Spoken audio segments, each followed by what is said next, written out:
Oops, get this light. There we go. Get a little more light on the subject. Hey guys, hello. How are you doing? Uh, well, I know. Kathy couldn't make it. I'm her younger twin, Cindy. So I'm just here to entertain you for the night. Oh, hey Patty. Hi, Michigan Daffodil. Hello, Sunflower Marsha. Boy, three of them that are my usual peeps aren't on here in the evening here. So that's pretty cool. Good to see you. Good to see you. Michigan Daffodil listening as you wash dishes. You won't be here next Monday. Oh, that visit with your son. Absolutely. Have fun. That'll be great. There you are, Alicia. There you go.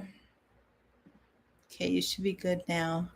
I'm gonna put the live chat on here. How is everybody today? It is Monday, September 19th. Oh my goodness. Can you believe it already? And crazy. It is, time just goes so fast. Was it 19th, 20, 22? So on Thursday, the 22nd, will be a two-year anniversary of my mom passing, and which just kind of snowballed into everything else. So it's amazing. It's just gone so crazy. Hey, Connie, hugs to you. You're grabbing your dinner. Hello. Hey, Bex. Good evening to you. Hey, Caitlin. Yeah, I know your mom let me know that. So you're welcome, Alicia. Oh, it looks right. Yeah, it's good. It's brown with a little. It's called a warm brown. So just a little bit in this light because I have. I mean, behind me you see, blue walls and stuff, but up here they're kind of orangey looking. So I get, and in front of me, so I get that reflection off here too, which kind of gives me a little bit of a glow, I guess. But anyway, good to see you. Hey, Kiri. How come you're no longer blue? That's weird. Or were you never blue? I thought you were always interesting. So didn't know what happened. But anyway, how was everybody's week? How was your week? What did you do?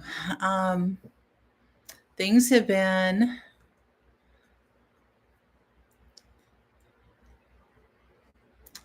Oh, Fiona's headed up that way. Okay. I heard Fiona was out there, but I didn't know exactly. I hadn't tracked it, so I wasn't sure where it was headed. Oh, you've never been blue. Oh, okay. Well, you are now. Sorry. I guess I see you blue on all these other channels, and all of a sudden it didn't look right. So, oh, well, there you go. Because I know you're a good moderator too. So, yeah, we've been kind of warm, not super hot, 70s and 80s, kind of warm. And we did get a little bit of rain one night, which was a little bit of a relief. But otherwise, I think today hit 80, if I'm not mistaken. Let me see what it is tomorrow. Tomorrow's supposed to be in the 80s. I know that. Oops. I don't need the calendar. I need the forecast, right? Hey, Gil. Hello. How are you doing? Patty. Hi. Yeah. Anytime storms are out there, preps really, they start being important. That's for sure. Being help to someone here in your building who needed support. Wow, another warm day. Oh, Patty, 90s. Oh, that's too much. Yeah, it's 77 right now here. So we did hit 81. Tomorrow we're supposed to be hit 82, and then Wednesday begins around 60s and 50s for the highs for like the next week. So definitely, well, it's third week in September, and that's usually our breaking point where it stops getting hot, and then we get into the cool, and then kind of Indian summer type of thing. So, which I'm very grateful for, but it always brings other things. Frost warnings are, oh wow, okay. Yeah, I think we'll hit some 40s at night, but I don't see any frost coming yet at this point, so we'll see. Yeah, just turning some cool. I have been harvesting peas and beans, and I'm still getting some good bean pickings. So if you saw on my Instagram, I put a picture up. It was just a quick going out and picking before sunset, and I got a pretty good haul actually. I had a big plastic tub kind of, it was heaping. So, but I got one tomato and probably almost the rest of the peas, and then a bunch of beans, and 4 beautiful green peppers. And I've never had peppers that big and solid, so they were beautiful, and a few strawberries. It was crazy. It was fun. It was very fun. Oh, yes, the leaves are starting to change here too. Mostly in the smaller trees at this point, the younger trees, they, because we've been so dry the last month and a half or so. And so you can tell when things are starting to dry up a bit and changing, but, oh, Bex, hi, I am in West Central Minnesota. So hello to you. Thank you for coming. I appreciate that. I'm glad that you're new. Hopefully you've subscribed and hit your notification bell and everything so that you can do that. So, yay, Connie. Oh, that's the way to do it. Come put them all together and then just do batches all at one time. Yep. Some of your cedar trees look like they're dying. Oh, big trees. Okay. Oh, good for you, Bex. Thank you so much. It's a good community here. We've got good people here. So anyway, I had just a busy week of different things, meetings and work, and and one thing that I am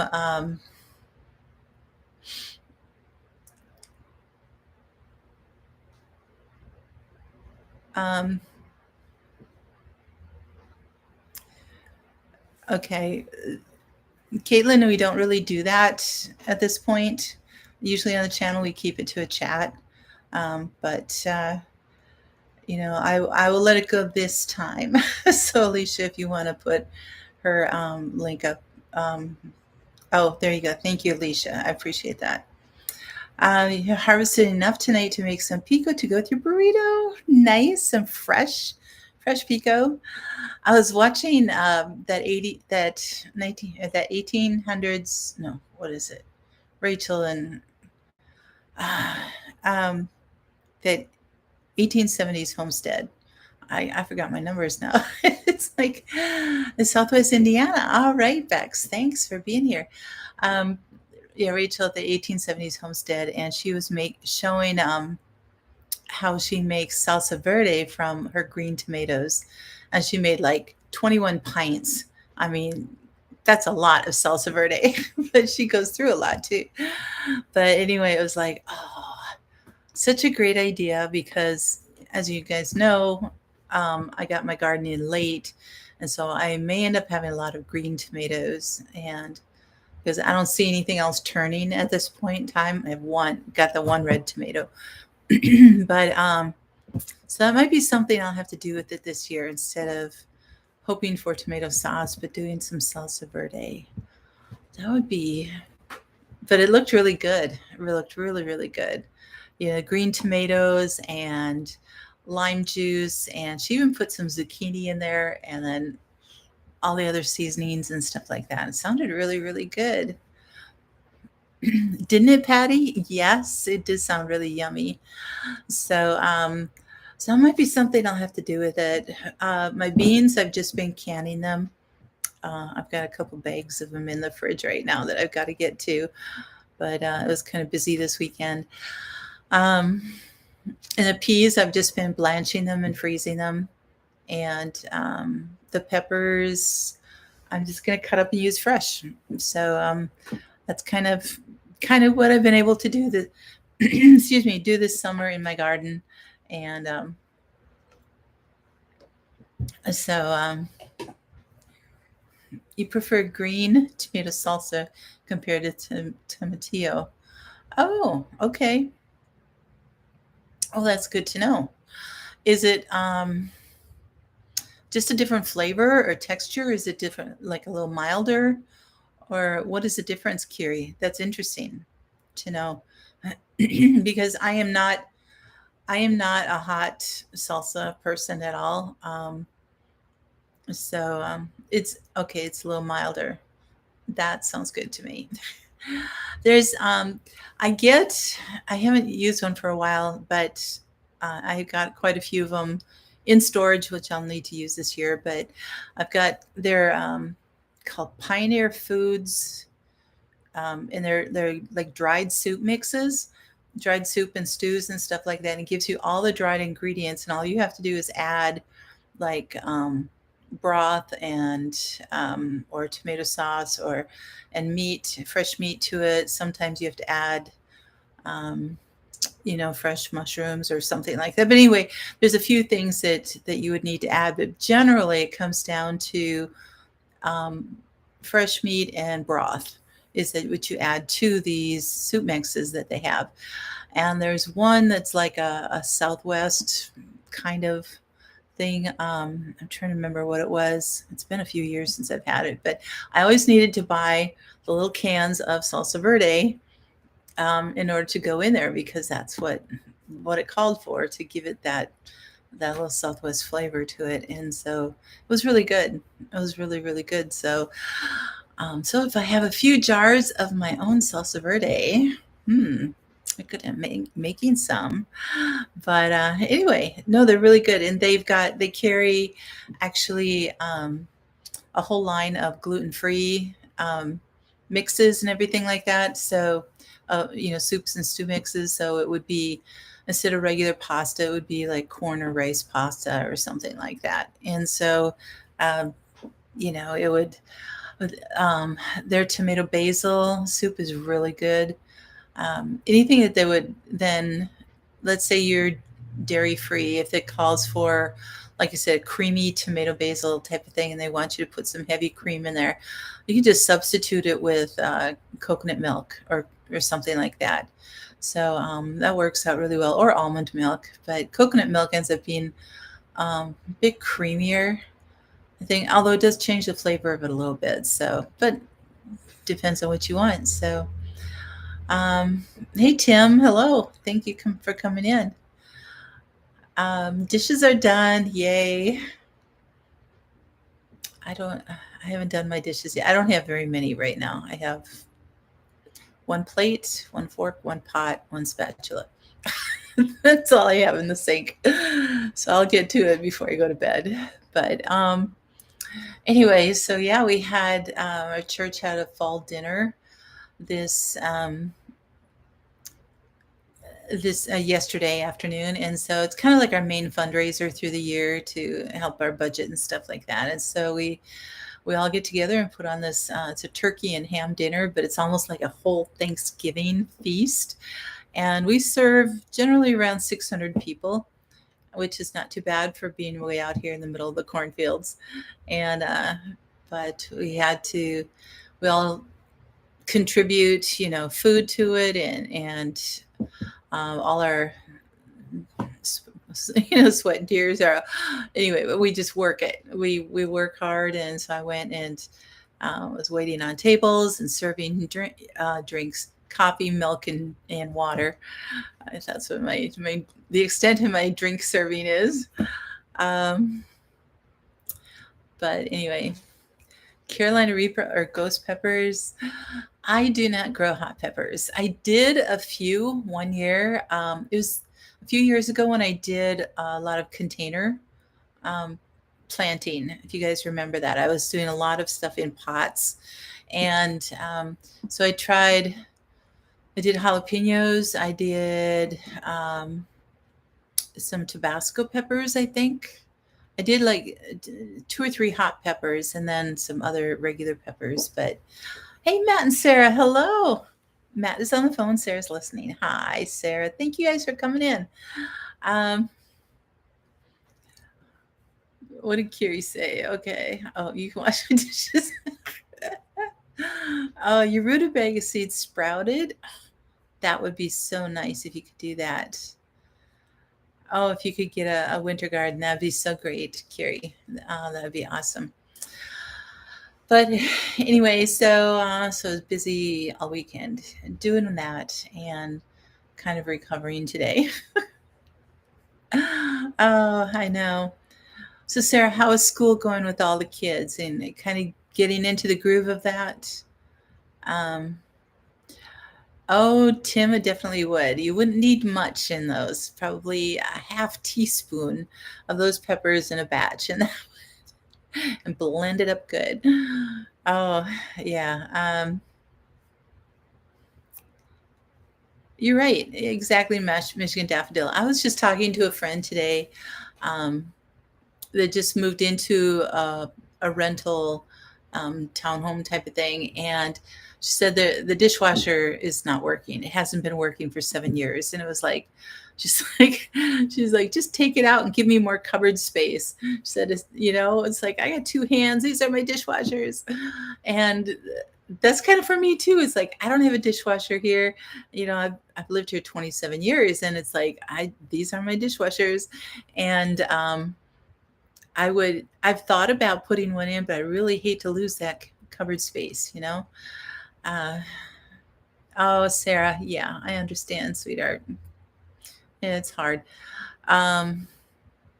Did you lose one more this year to school, or is it still 2 for the heat and sunshine? Yep. Either that or head to Florida, right, Alicia? Makes a good great dish drainer. There you go. Oh, that's why I've seen him so much helping you. That is hard. Take a deep breath, my girl. Deep breath. Yeah. It just, yeah, bittersweet makes the times together all that much sweeter, right? So,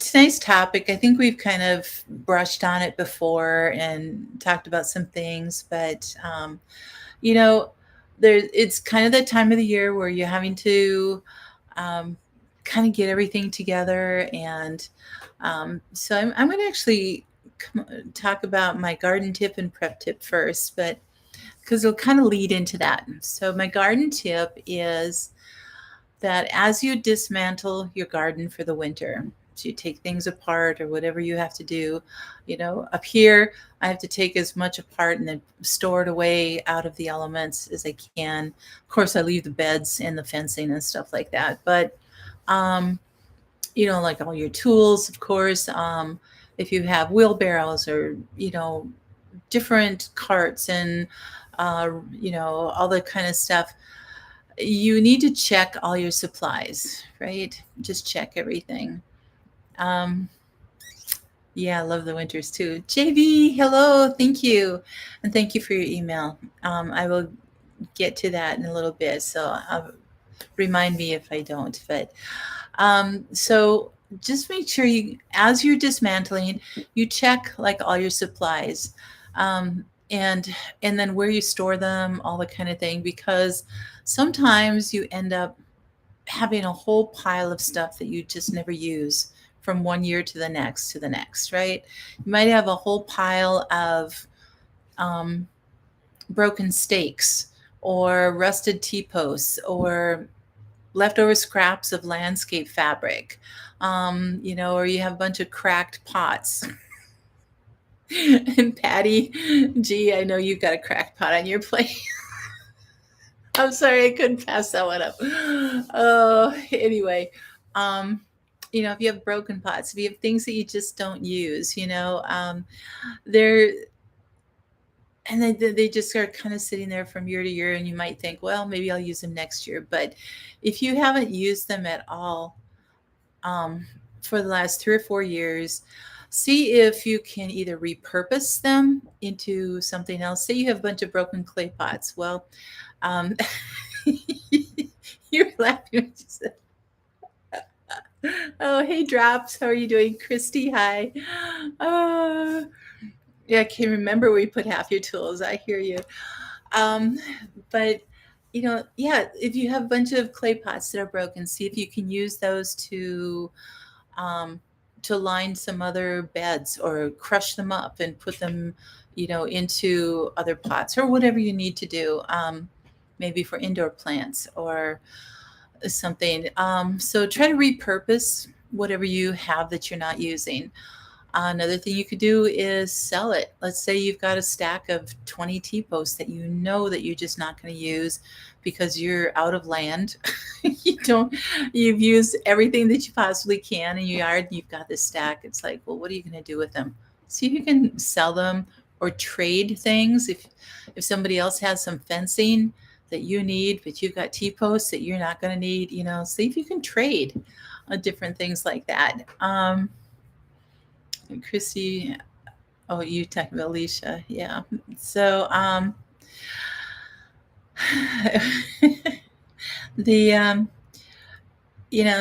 so barter, sell, trade, give some stuff away if they're worth it or something, or just throw away anything that is just not even worth saving or repurposing and you don't plan to use it. There's no sense in keeping it around, muddling up all of your other tools and the different things and then you can see what you actually have.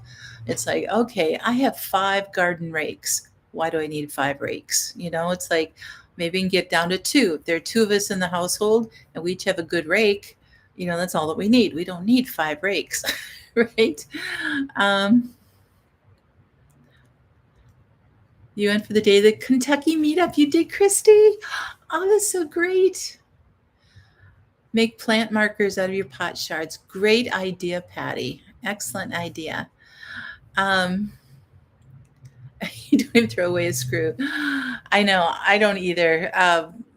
As long as they're still in good condition, I do have containers that I put my, the extra screws in and stuff like that. And because every once in a while I have a project where I'll need something like that. You work better when your stores are well ordered. Yes, I hear you. Not having to move things to get work done is a game changer. I know. If you have a project that you need to do or take care of something, or just starting your garden in the spring and you're just excited, you have your seeds and everything, and you go to where you have everything stored and you can't even get in there and it's chaos, and it's just like a downer right there, and it's like, if you can get things sorted and taken care of in the fall before winter hits, and then when that enthusiasm is there in the spring, you're all ready to go. And of course, probably need to wait a couple weeks till that last canning part is done, because then it's like, okay, now I can get out there and look at things. But hey, Mennonite Farmhouse, hello. How's everybody tonight? You had a power pulling box, so someone stole it. Oh, Christy, I'm so sorry. Wow. Since you moved into this place, a box is still stacked, waiting to move. You can't find your pruners and other. Yeah, I hear you. Yeah, that is hard too when you've moved and you have things all over the place. I know when we were cleaning out my parents' stuff, of course, I ended up with several loads back to my house. And so now I'm trying to figure out how to put everything in here. So I still have stuff stacked in my dining room and some in the living room where I'm having to clean out other areas of the room, of the house, and try to figure out where I want to put everything. And, again, something comes in, something has to go out because you only have limited room, right? And so, um, kind of in that mode right now of purging and cleaning and trying to do that. So, um, oh, Alicia, that's so great. I know that'll be exciting for you for next year. And so for you, once you have things done for this fall, make sure you clean out all your pots, get everything straightened up, get all of the debris out of your little greenhouse.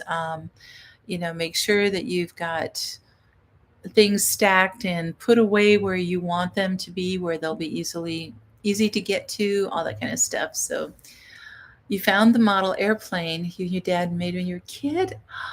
Cool. Oh, that is really special. That is so great. I know we came across a box of my mom. My dad is the hoarder, but my mom loved to save things too. So it was a box, just a small box of probably about 6 or 8 items, but they were all like sealed up in Ziploc bags, but they were clothes. One was like a little top that I wore when I was a baby that she kept it. And I was like, and she has a head tag on there. It's like,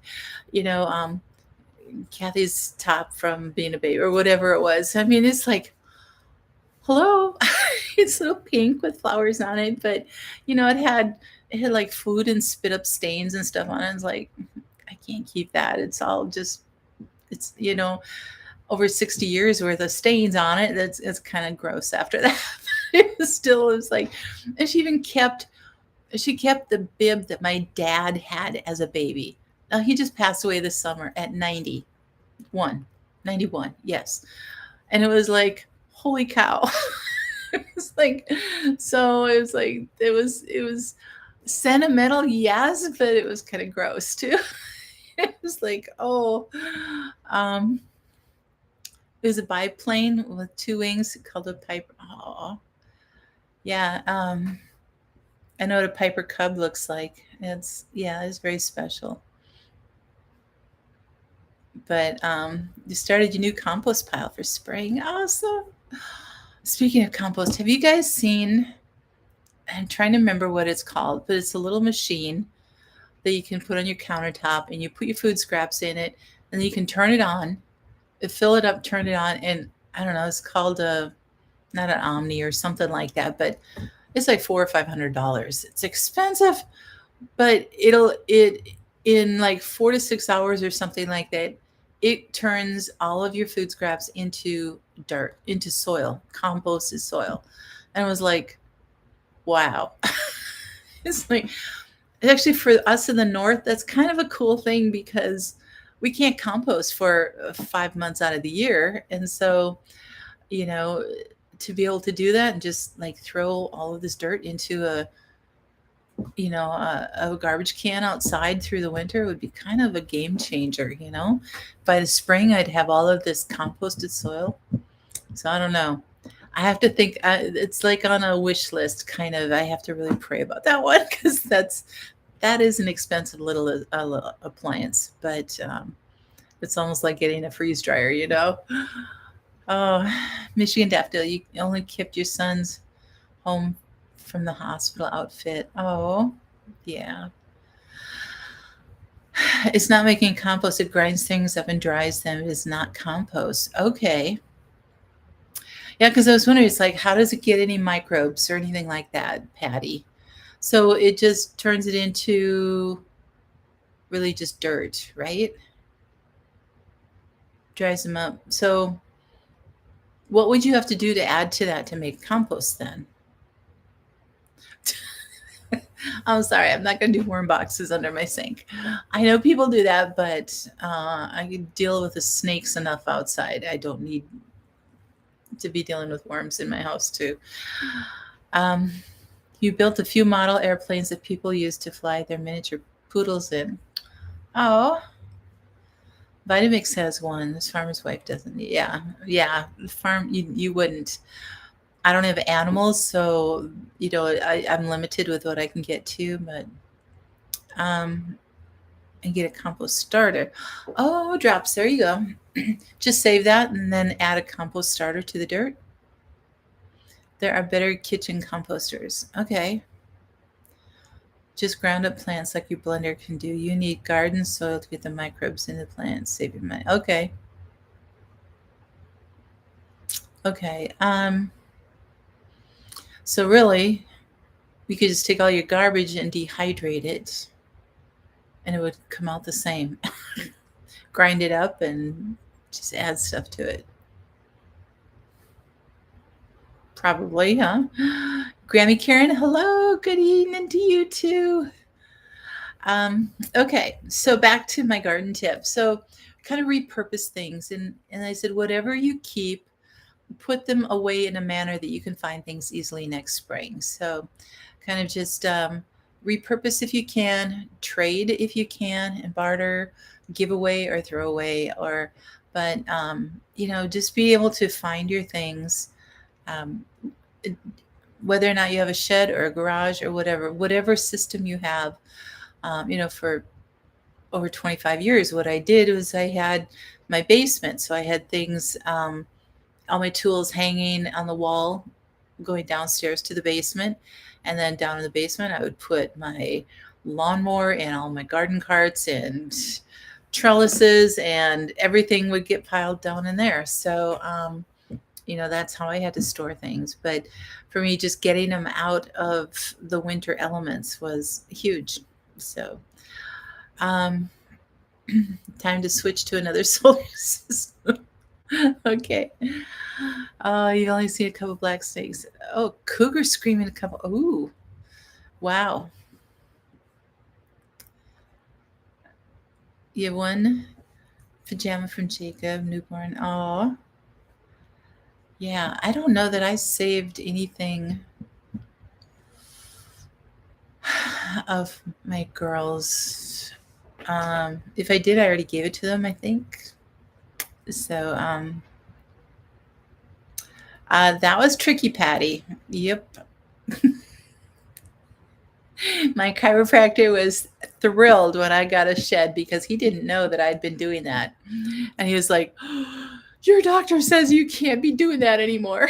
It's like, okay, I now have a shed. So, thank you, Grammy Karen. Cougar screams. Oh, yeah. And then my prep tip for tonight is to, again, as you're kind of winding things down and finishing up stuff. Now, for some of you, like, in the deep South, you probably still have a fall garden into a winter garden going, and you might be gardening yet for another 2-3 months. So, but when you get to that point too, when you're starting to get your tools ready for storage, make sure that you oil them up and sharpen them. So if they have a wood handle, oil them down. And that's kind of part of what my subject is tonight too, is preserving your wood on your homestead. So any tools that have oil handles, whether it's a little short hand tool, a trowel, or a long shovel or a rake or something. If the wood got rough, sand it down a little bit, oil it up. Usually with some good linseed oil or something like that. I've even used Old English oil, furniture oil on the handles, and it loves that. But you need to, because of all the use for the summer and the heat and the sun and everything, even though you maybe didn't store them outside, which I never do, but the handles dry out. And then when I'm storing them inside through the winter, the air, the air is dry. And so the handles dry out a lot too. So, It's just keeping them oiled once or twice a year is a really, really good practice. And then sharpen any tools that would need it. Like even my spades, my shovels, I do sharpen the edges of those because after a time of digging and in rough soil or rocky soil or whatever, doing sand, they get dull, and therefore they don't dig or work that well anymore. And so, I want to make sure that when I go to use a spade, and I get a good shovelful, I want to make sure that it's going to work for me, and let the tools do a lot of the work that they're supposed to do for you instead of breaking your back, and it's you got 3 weeks left on the outside garden if you're lucky. Okay. Yeah, I probably have maybe 2 weeks left.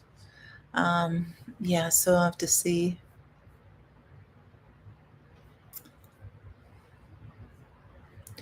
Oh wow, his coyotes on his video upset your dog. Yeah, I. That's interesting. Yeah.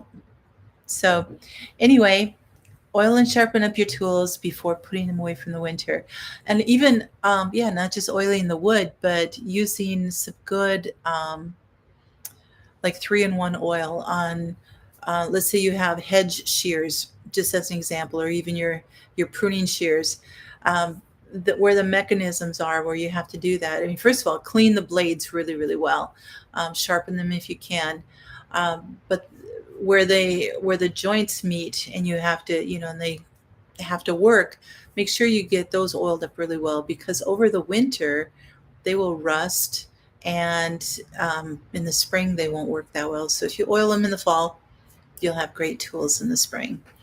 So that's my prep tip here. A mountain lion got 3 of your daughter's rabbits. Oh, Gil. Oh no. During the live stream. Ooh. Sounds like it's time to go mountain lion hunting. Is that legal up there? Can you do that if they're causing danger? You tripped in a hole in the dark chasing the coyotes. Oh, drops. Wow. Nothing to mess at. Oh, thank you, Bex. Appreciate that. All right. So I wanted to talk about, yes, your wood and some on the homestead in whatever form that you have. And I'm going to talk about generally the outside wood, not like your furniture inside or your floors or anything like that. But anything that you use outside for wood, whether it's pressure treated or not, because even though pressure treated wood will last a lot longer, everything, it still needs some sort of care if you want it to really last long, and there are many different forms of things that you can you can use. So well, hey, there you go. Get the old rifle out. Legally, you have to live trap, but so small town, no one cares. Okay. I saw a fox running across the road the other day when I was driving, not too far from here, probably a mile. We do get a lot of coyotes too. A cedar tree, and I heard rustling in the trees. Ooh. Well, hopefully it was something small, Carrie. You had the cougar, deer, and coyotes all the first few days you hear. Dogs have been on overload. Oh, I bet. Okay. So, although wood is an amazingly versatile and durable material, it can be susceptible to deterioration, especially so in environments where mold, algae, fungi, and wood-boring insects are likely. We get carpenter ants here. I don't have to worry so much about what is it? The bugs that eat away at your wood and your structure of your house. I'm just like drawing a blank. Termites. There you go. Thank you, Patty. Yes, we don't have to worry about them so much here because of the our climate, but we do get carpenter ants, which can do somewhat a similar damage. But um, anyway, yeah, there's a lot of wood-boring insects. But think of like your, a deck or the stairs or a shed that you have or a fence, gates, anything like that. Um, there's just over time. Um, let's say you have even a gate with a fence post, and the north side, let's say it's a 4-inch square post. You're going to get sunlight on the west, the south, the east sides, right? Or reverse, but not on the north side, because just because of the sun and everything. Well, the north side is going to stay damper. You'll get mold on there. You'll get moss. You'll get algae and all that kind of stuff. Even before that happens, that moisture can end up getting into the wood and start decaying it without even being able to see it. And so that also invites a lot of the wood boring insects in there and different things like that. So the best way to protect and preserve your wood, including pressure treated wood, is to use a wood preservative. Now, there's many different kinds, and that's, I'm just going to show you a few of them here, but you guys certainly do. Yeah, termites are terrible in the South, absolutely. Yeah, I'm in the Pacific Northwest, carpenter ants too. Yellow jackets. Oh, I didn't know yellow jackets did that. Wow.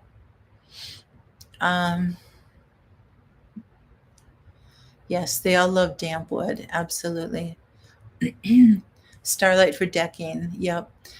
Yeah. So there's, especially like you said, when you're doing decks, either if you have wood, you need to preserve them really well and then recoat them every year or a couple years or whatever it is.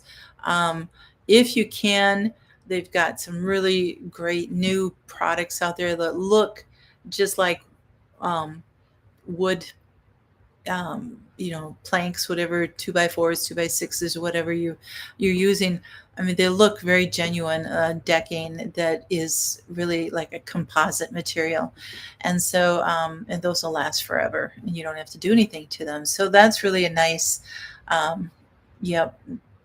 That's really actually a very nice alternative if you can do that. I mean, it's worth it if over the long run, the cost of wood plus all the preservative and the efforts over the years, and then eventually having to replace it, in 15, 20 years or whatever. And then, so you just kind of have to look at that.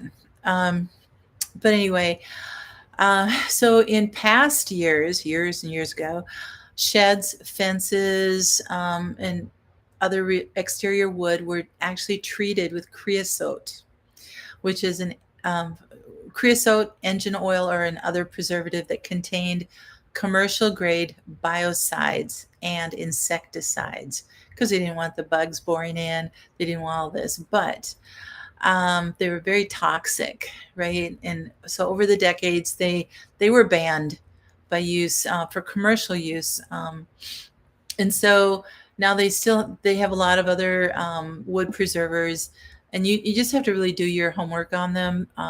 If some will still have chemicals and treated stuff in there and everything, but I'm not going to really go into that as much. But I'm just going to kind of focus on a few things here that can help with your any of your garden beds that are wood, any of your fences, your gates, your fence posts, your shed, different things like that.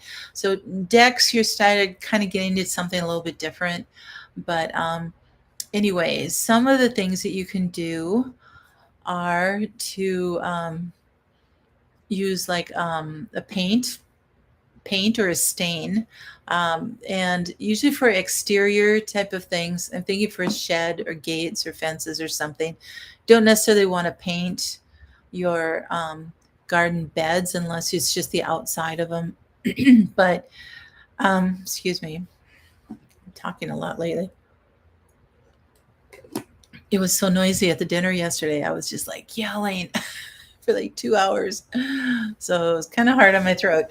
Um, but a paint or a stain, and preferably an exterior oil base, is really, really good. But, and one thing I found out is that it's much more beneficial to, okay, to actually apply it with a brush rather than spray it on, because a brush helps everything get into the fibers a lot better and everything. So, uh, let me see. So whether it is pressure treated, cedar, cypress, redwood, or even a high-end exotic hardwood, the right care and maintenance will protect exterior wood and keep it in good shape for years. Staining and sealing outdoor wood is among the best ways to protect it from the elements. Yeah, exactly, Patty. It would be a whole nother life. Cloth wire, steel poles, and razor. Oh, just finished this year's concrete floors. I know you did, Gil. It's amazing. Wow. You've sealed the expansion joints. There you go. That is a great idea, because those are wood too, and those over time will rot, and you don't have those expansion joints anymore. Um, it's a lot of work, but it's well worth it. Yeah, putting all that sealer and stuff like that on there. That is excellent. Um, so the most common outdoor wood coating is an exterior grade penetrating stain. So not just any stain, but a penetrating stain. These water repellent preservatives include mildewcide, and some products contain ultraviolet light absorbers that protect the wood from sun exposure. Those are available in both oil and water-based formulations. The rosins penetrate wood pores to provide pigment and block out the damaging effect of weather while allowing the natural wood grain and texture to shine through. Um, you can also use a film forming sealant. So a sealant that it bonds to the surface of the wood like paint or shellac. That provides like a high gloss furniture type of look, but still allows the natural grain to show through. Again, they can be an oil or water-based finish. They form a durable, beautiful satin surface, but can only be maintained with another coat of the same sealant. The pigments are added to change the wood color and add UV protection, that type of thing.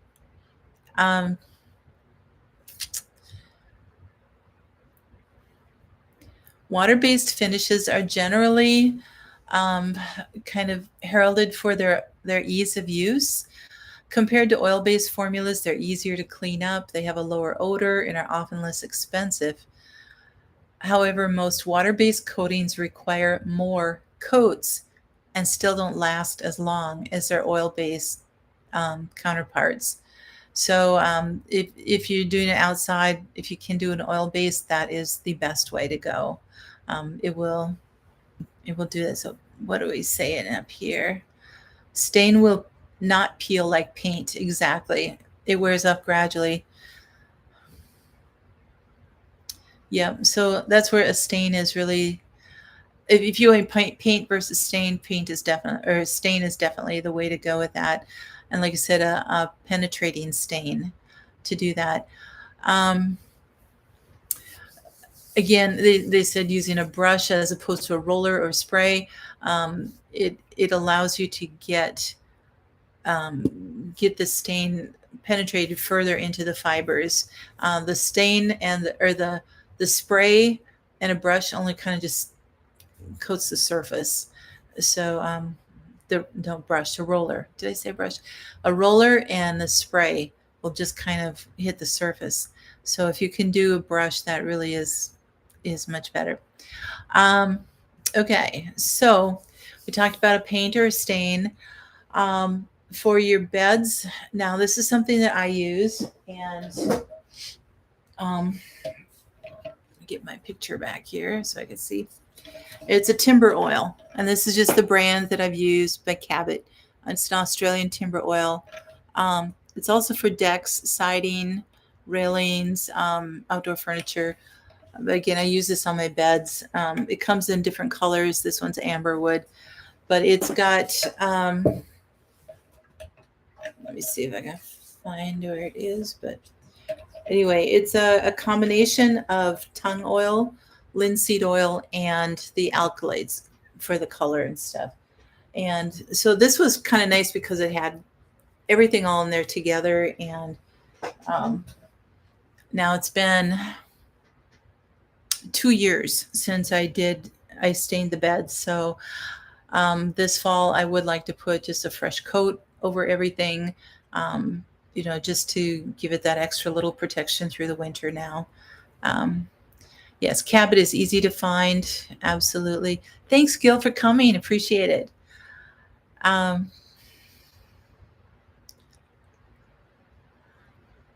You have to get off. Okay, Christy. Oh, Jeff, your phone's starting to overheat. Oh, no.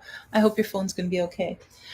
Okay, so that's one. Now, I said that that one has linseed oil and tung oil in there mixed with the alkalides and stuff like that.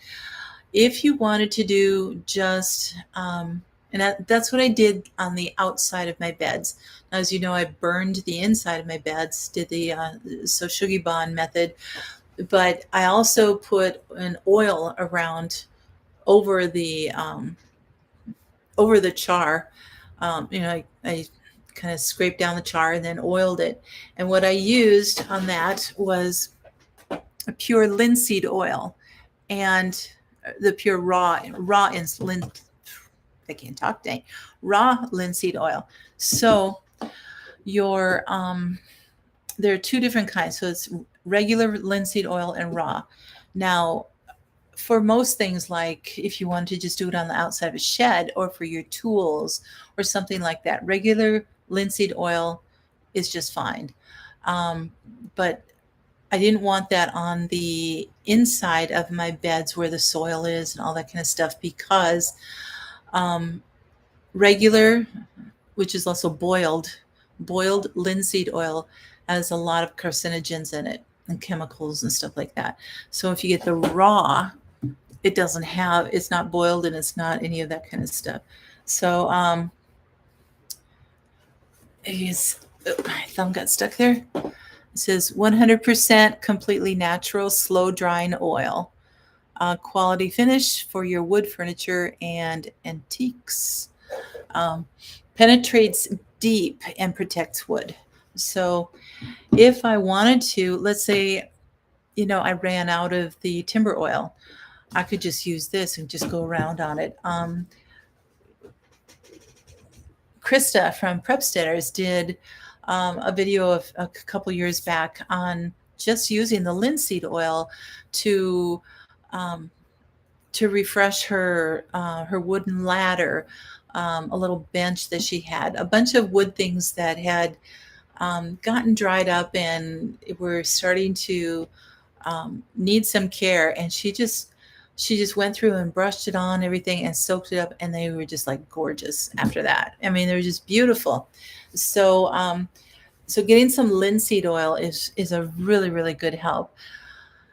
It's when you get the raw, it's not that cheap. I think it was $15 for this gallon. Regular linseed oil is not that as expensive, but anyway. So anyway, that's another thing you can do. Some linseed oil. Tung oil is kind of in the category of linseed oil, but it doesn't last as long, and that's really more for. I mean, my timber oil has tung oil mixed into it, but just straight up tung oil is really more for furniture and indoor uses and stuff like that. So you know, you got to kind of research and figure out what you want. So, okay, Patty, thank you so much. You're welcome. Uh, all right. So another thing that you can do is doing like a polyurethane. Now this one is a water-based spar urethane. So it's like a spar varnish, but it's a water-based polyurethane. And um, this one's just a crystal clear satin, and it can go on different things. Let's say you have some wood out there that's really already a beautiful color. You just want to preserve that color, but you need to protect it. You know, just get a can of this and brush it on and do that. So that's another option. Varnish. You know, there's a good spar varnish.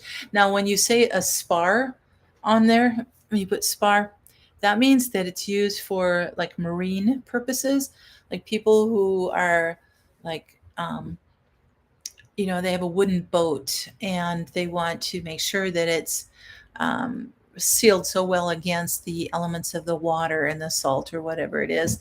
And so they will use a spar varnish on their boats. I like to use it on my window frames, everything, because of moisture that can collect through in the winter on the frames, and it can cause you know, mildew and rot and everything in the corners of the window frames. So I will use like a spar varnish there.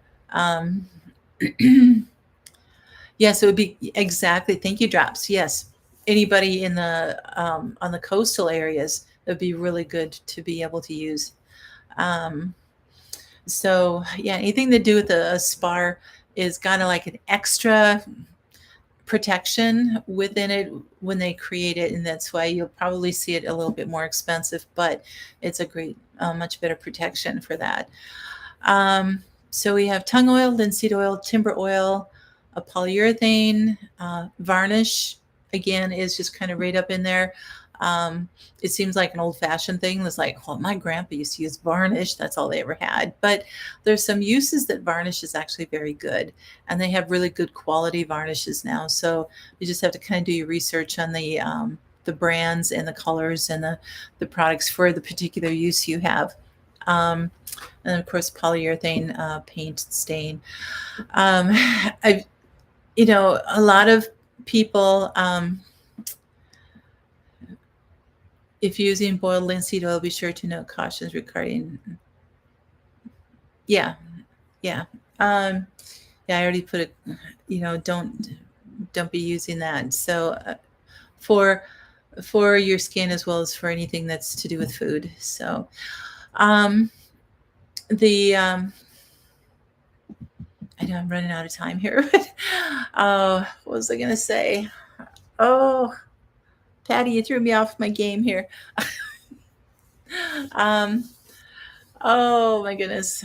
I've got an elderly friend in town. Has kittens running around. Okay.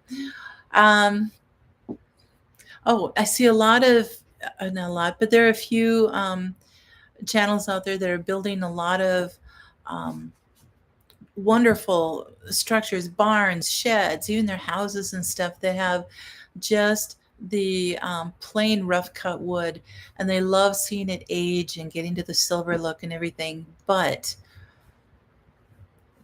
when it's not protected, even after a couple years, it will start to mold and rot, especially around the bottom where the rain gets to it, snow is piled up against it and keeps it wet and moldy. And I just think, oh, the work that you put into that and the expense and everything else, it's like, you know, just do something to preserve it. And so you know, when you put so much effort and expense into something, just do this little bit more and preserve what you have. So anyway, um yep. It's okay. Thanks, Patty. Okay, thanks, Alicia, for coming. Appreciate it. All right, you guys. Sarah, thank you for coming. So anyway, you guys, I know I'm over time here, but I appreciate you being here and hanging out with me tonight. So you guys take care. God bless. always have hope, and we will see you next week. That was a fast hour, wasn't it? So wonderful to have you here. Thanks, guys.